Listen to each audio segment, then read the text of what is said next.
And there has been a process, a sustained process that we've seen. India and the United States, there was a time that they did not trust each other, especially when it came to military hardware, to a time that India is flying not just the C-17 Globemaster, but the C-130J Super Hercules aircraft, the Predator drones. The defense cooperation has increased. Now you have their platforms both for the Navy, the Air Force, the Army, and it's increasing, Intelligence cooperation is increasing. A lot of agreements, including BECA, have been signed between the two countries. I want to bring in India Today's Shiv Arur for more on this. Shiv, Prime Minister Narendra Modi emphasized India is looking for transfer of technology. India is looking at co-development, joint production and manufacturing. But tell me more about the F-35, America's latest stealth fighters. Is, Donald Trump's proposed, but does India want the F-35s? Gaurav, so much to unpack here, but, right off the bat, I can say that, given the recent frictions when it comes to defense delivery from the US to India, delays in the delivery of various systems, and certain misgivings in one area of the India-US relationship, which has always enjoyed a great deal of continuity. I think today's meeting, the joint statement and what has been announced by the two leaders is that much needed booster shot for the defense trade between the two countries. Remember that the defense cooperation framework that has been announced, the details of it are not known just yet, but I imagine it's going to be comprehensive, not only in terms of repairing some of the priority issues that India has had with the United States in terms of delivery of systems, but also in terms of speeding along other things. The reciprocal defense procurement policy that is going to come up is going to be huge. Yes.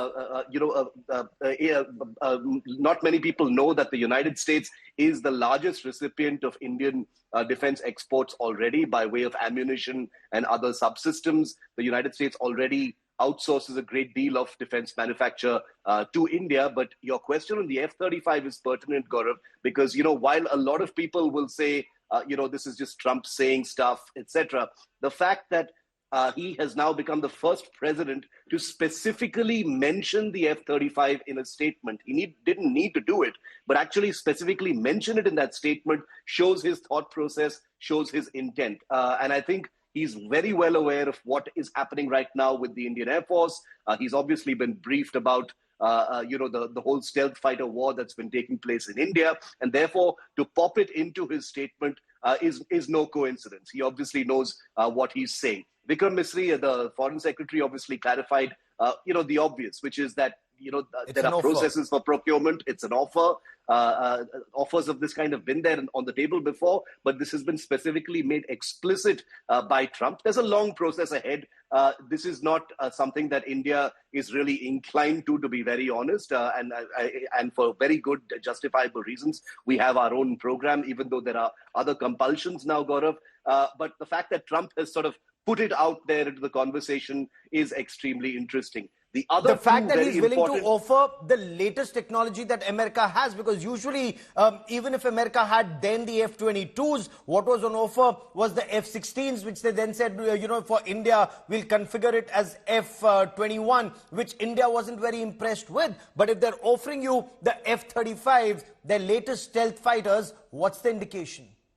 Gaurav, you're absolutely right. And remember, the words that Trump used are also very important. He said, we want to ultimately provide India with F-35 stealth fighters, which basically means he wants to push other equipment towards India, before the F-35 becomes available as a procurement option. Because the F-35, as you well know, Gaurav, is not just an aircraft that you buy and plug into your your defense arsenal. It's a system. It has a lot of support equipment. There are issues as far as India, operating the S-400. India has Russian fighters. There are all manner of complexities that come before it. So there is speculation now that the subtext of what Trump said is actually Trump pushing, what you rightly said, the F-15 or the F-18 or the F-16 towards India to pave the way for it. to be absolutely sure, and I want to make this point specifically, this is what previous US administrations have also intended. But Trump has specifically mentioned it, Gaurav, and that's why that makes it important. Two small other important issues in that joint statement. The co-production of Stryker vehicles and Javelin anti-tank guided missiles appears to be a done deal. Because otherwise it wouldn't have been mentioned in that statement. And two, the long-delayed procurement of 6 additional P-8I Poseidon maritime patrol aircraft, which had been stuck for many years for unknown reasons, is back on the table. It appears to be very near completion. So two, pieces of equipment. I have my personal opinion on the Stryker because India has its own comparable vehicles. Yes. So there must be some geopolitical justification for that, which we're not seeing just yet.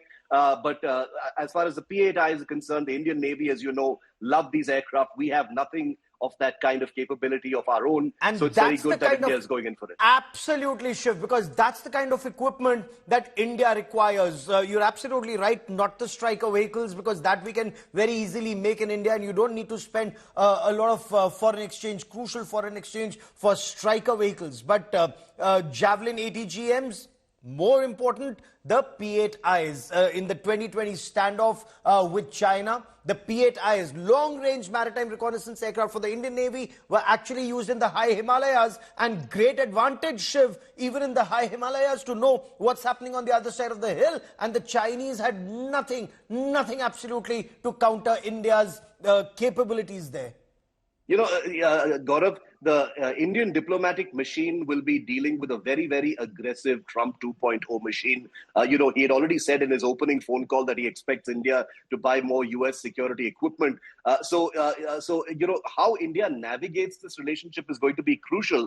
But I think, the F-35, the Stryker, these are all things that don't suit India directly at this point of time. But I do believe that there are various pieces of US equipment that India has, nothing near the capability of. The P-8I, like you rightly said, is one of them. And, and if India needs to sort of notch up those orders in order to, quote unquote, placate the Trump, defense machine, it is equipment like the P-8I, perhaps the Chinook or the MH-60 Romeo helicopters, equipment of that kind, which we desperately need, but don't have, indigenous homegrown development programs for.